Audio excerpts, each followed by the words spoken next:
Hey! Salut toi! Aujourd'hui dans cette vidéo, je vais te dire pourquoi tu dois créer un téléstorying. Déjà, qu'est-ce que le téléstorying? Le téléstorying, c'est l'histoire que tu vas raconter par rapport au projet que tu as et par rapport à ton propre cheminement. Et tu vas mettre plein de petits liens pour amener ce que tu es en train de faire et un petit peu expliquer, mais c'est plus qu'une explication. C'est une manière d'avoir un langage pour quand tu vas interagir dans ton écosystème. Si tu crées un projet, un business par exemple, si tu vois tes banquiers, si tu dois parler à Pôle emploi ou France Travail maintenant, ou si tu dois aller dans une pépinière d'entreprise, enfin, n'importe quel acteur de ton écosystème, avoir un langage qui est déjà prédéfini te mettra beaucoup plus à l'aise pour interagir avec ces gens-là. C'est hyper important d'avoir un téléstorying. Yes. Là, je t'ai donné la raison principale, c'est-à-dire interagir avec ton écosystème. Mais il y en a d'autres et je vais te les donner dans cette vidéo. Une autre raison qu'on sous-estime, c'est la raison de la motivation.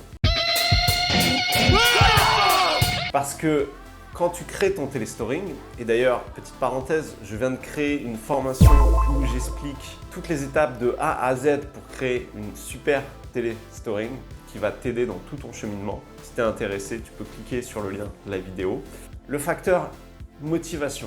Le facteur motivation est extrêmement important. Quand tu es dans un projet, d'un business par exemple, au début, tu vas être très seul, à part si tu fais ça avec des associés, mais si tu te lances tout seul, tu vas être très seul. Et avoir un téléstorying, c'est bête, mais c'est aussi une manière de se rappeler son cheminement et d'appuyer sur les points positifs, d'appuyer sur les petites victoires, d'appuyer sur pourquoi ton cheminement est parti par là, d'appuyer sur pourquoi j'aime faire ça. Pour toi, ça a de la valeur, ça a beaucoup de valeur. Parce que dans les moments difficiles, des fois, juste de se rappeler ton cheminement et pourquoi tu en es là où tu en es, ça va te faire du bien, ça va te porter et ça va te permettre d'aller plus loin. Et ça, en créant un téléstorying, tu vas appuyer sur toutes ces choses-là. Tu vas un petit peu faire l'archéologue et comprendre pourquoi tu en es arrivé là, pourquoi tu as créé ça.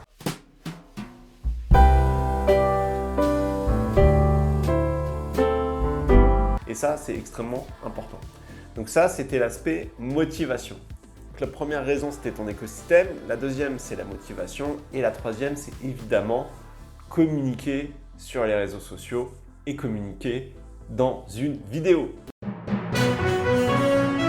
Moi, je suis formateur en montage vidéo et j'ai créé cette formation téléstorying parce que pour mes élèves, à un moment donné, j'ai aussi fait une formation pour créer une vidéo de présentation avec un format type qui a du rythme, qui aide à accrocher l'audience.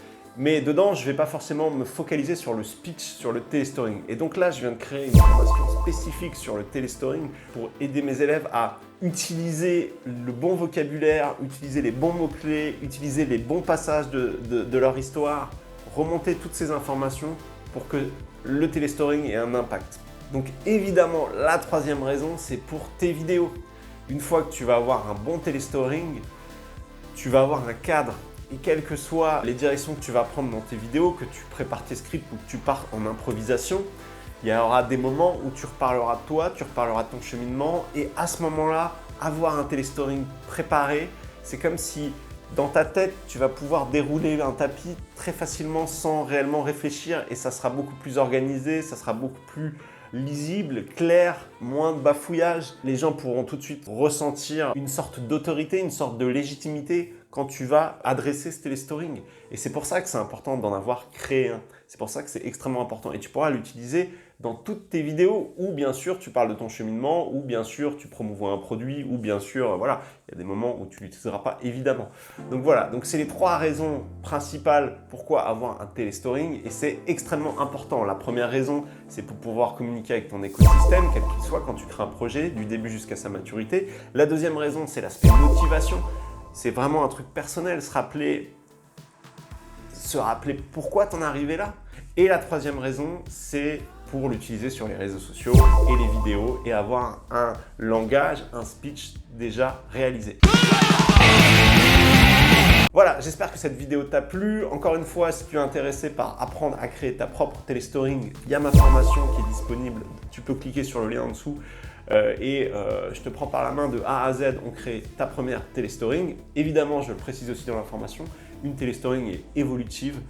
Celle que tu crées là dans tes débuts, elle va s'affiner avec le temps, elle deviendra différente, elle va même peut-être se réduire, on a tendance à toujours en faire plus au début, mais c'est pas grave, il faut avoir une base. Dans cette formation, je te donne la base pour créer une super téléstoring. Si tu n'es pas encore abonné à ma chaîne, je t'invite à le faire, et si tu as aimé cette vidéo, je t'invite à mettre un like, ça me motivera à en créer d'autres. À bientôt pour une prochaine vidéo. Ciao!